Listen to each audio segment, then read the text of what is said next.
শুদ্ধ বৈষ্ণবদের শুদ্ধ ভক্তদের কাছ থেকে আমাদের ভগবানের কথা শ্রবণ করতে হবে। শ্রীল প্রভুপাদ তিনি শুদ্ধ বৈষ্ণব, তিনি সারা বিশ্বে হরিকথা হরিনাম প্রচার করেছেন, গীতা ভাগবতে জ্ঞান প্রচার করেছেন। আজ সারা বিশ্বের মানুষ কৃষ্ণ ভক্তি যাজন করছেন, তাই না? তো এই কৃষ্ণ কথার প্রভাবে, হরি নামের প্রভাবে তো আমাদের মন আমরা নিয়ন্ত্রণ করব কি করে? তাই জন্য এই অনিয়ন্ত্রণ মনকে নিয়ন্ত্রণ করার জন্য ভগবান আমাদের এই হরি নাম প্রদান করেছেন।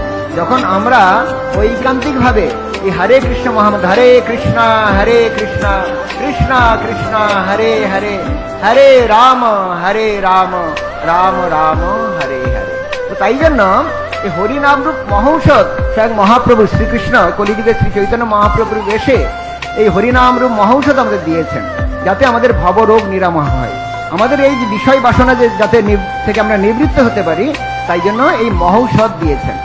আর ঔষধের সঙ্গে তিনি আমাদের পথ্য প্রদান করেছেন। সে পথ্যটি কি? কৃষ্ণ প্রসাদ। কৃষ্ণ প্রসাদের মাধ্যমে আমাদের কি হবে? চেতনা পরিশুদ্ধ হবে, তাই না? তো এইভাবে আমরা আমাদের মন ইন্দ্রিয়কে নিয়ন্ত্রণ করতে পারি।